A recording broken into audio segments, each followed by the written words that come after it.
All right, are you struggling with thoughts that I'm a bad person, I'm a really bad person? Well, I would be one of those people. I didn't like have these constant thoughts, but I had this problem with social awkwardness. I'd wake up as a kid, in the middle of the night in a cold sweat thinking, I was so awkward. I made such a mistake in that social situation.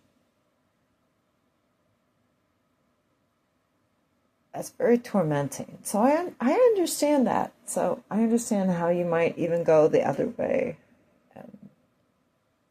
You might decide, I really don't care at all. I don't really care. And then the thing is,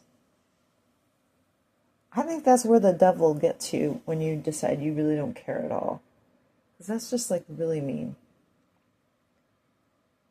Am I allowed to have my little complaining corner, Karen's complaining corner? Well, go ahead. And you have to know you have a lot of Karens with you in the same corner. Great. I've labeled other people Karens and I'm a Karen too. Well, yeah, maybe. I don't know, according to your definition.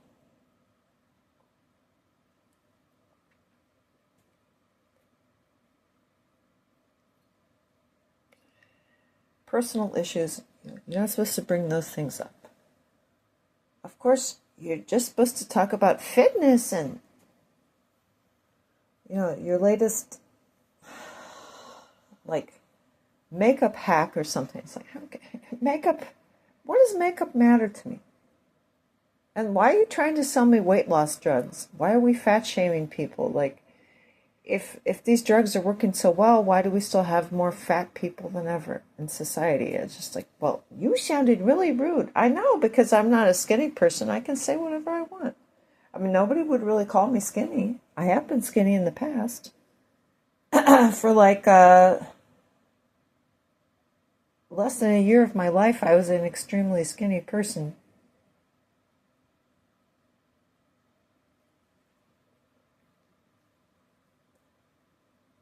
So, I mean, if you get upset, like, she's calling people fat, yeah, it's like, you have to realize there's a little twinkle in my eye. Oh, I know.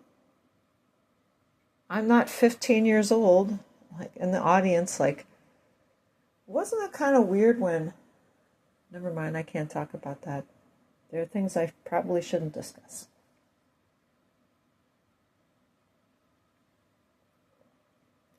I had a driver's permit when I was 15 years old. Why do they let 15-year-olds drive? I mean, I think you should be at least 20 to drive. Anyway, it took me like 40 years to actually learn how to drive. Okay, stop bragging. Okay.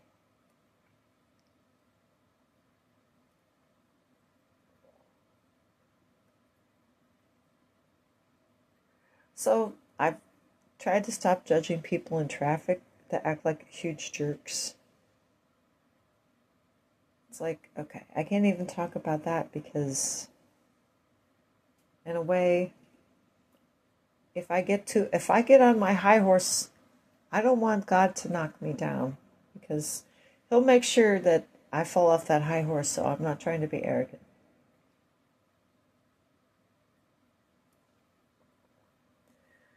So there are certain subjects I can't talk about. Am I allowed to talk about the upcoming Super Bowl performance, which we anticipate? This Bad Bunny person, he kind of looks like he models himself after a conquistador. Is that how you say it in Espanol? He's got like these huge shoulders and he just looks kind of menacing and he looks really tall. Just like a conquistador would have looked to the natives in Latin America. It comes from Europeans. You don't understand. You have Europeanitis. I'm talking your ancestry. It's all polluted by Europeans. Unless you're that pure tribe that never had interactions with anybody outside of their little tribe, You are what? A mulatto, a mestizo? Label yourself. They had a caste system in Mexico, and they still do.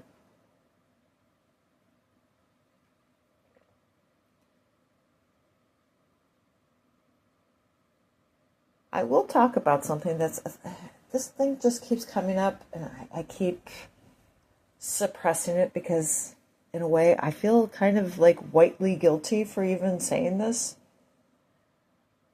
But back in the day when I was a younger Christian in my 20s, and I already had several kids, and we went out to eat at a popular restaurant, which wasn't expensive. Actually, we even saw our pastor eating there one time. We had two ladies from, why should I say Latin America? How about I say Indio America? Indio America. Because Latin is European. It comes from Italy. It's white. Latin equals white. Don't you get it? I didn't understand that Latin is a language that the Romans used. That was a lingua franca. I'm sorry. Now you messed it up. You're getting too intellectual. So I will tell you about this little thing that happened to me one time. So I'm a well-meaning young Christian wondering why, she's not really rich enough, and she's too old, she's too young, she's had too many kids, she's not white enough, she's not dark enough, Are you one of those people? Okay. Good. Well, if she could just, yeah, I know. Okay, whatever. Square pegs, square pegs. Aha, there you go. You get that? So I'm in the restaurant, and I don't know, I'm just like being overly nice to the people that are coming from Indio America. And one of the ladies actually has like some sort of like, you remember how Gorbachev had that thing on his head? Well, she had it on her cheek, it would be like a birthmark or something, a port wine stain. Yes, exactly. And I was like super duper nice. And so she and her partner were making sure we had enough breadsticks. And I was being super duper nice because, I'm a do-gooder. I'm a Christian, And I can tell I don't understand that language, which comes from Europeans that you speak. We'll call it Spanish because Spain is a European nation. I could tell she said something mean about me just from the expression on the other girl's face. The mean lady had a sardonic, the one with the port wine stain had a sardonic look, like a David Letterman look on her face, like making fun of me because I'm trying to be super nice. And maybe I was too nice. I was gushingly nice. Because I guess I was in a Christian mood that day, And then the other lady, she looks a little bit older. She looks like maybe she's not from the same country, and she looks pained that this other woman had made a mean comment about me. It's not like we're eating in a really fancy restaurant. It's just like a normal restaurant anybody could eat in. It's one of those things. It's like you think it's just a small thing. Well, it really doesn't matter. That person was privileged. It really doesn't matter if I made fun of them and made them feel bad. That could make somebody depressed for the next 10 years if they're a sensitive person. And something similar happened to me when I was a waitress in a restaurant. That's why I'm speaking too quickly. So I'm this white chick. It's like before we had that sitcom Poor White Girls or whatever with the Heisler beer, Interesting how they had Heisler beer. I never heard of it. I never saw it in the store. Somebody's laughing. Yeah, my studio companion. There's no studio companion. There's nobody there. You're right. I just made it up. There's nobody here laughing and chuckling in the corner. It's just me. It's just me. Uh, well, I mean,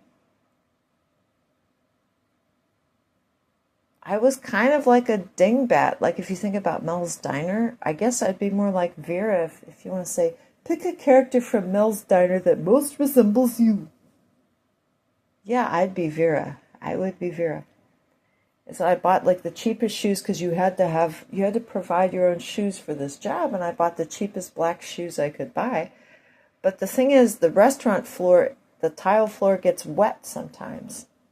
And these shoes, they had the worst, like, plastic soles. Like, you should have had a rubber sole, on your shoe. But they don't give you the shoes. You have to buy your own shoes. Well, I thought I was conforming. I'm like Velma the Dingbat. I've got my black shoes on, and I'm rushing out with my tray, my huge tray, which is overloaded with a bunch of plates. And it's like the floor just slips out from under me because it's wet, and like that episode of Father Ted, ha, she fell on her arse. She fell on her arse, ha. And it's like there's an older black lady with her like granddaughters or something. Maybe it's after church or something. They don't realize I mean maybe the young ladies don't realize I have kids. I didn't have kids at the time. I forgot. Never mind, I wasn't married yet. So it's like, and these black girls just start laughing and laughing and laughing. She fell on her ass. It's like, yeah, that stuff, that stays with you. And the grandmother looked very pained. And I'm sure she very gently chastised her granddaughters. There was no daddy around, Anyway.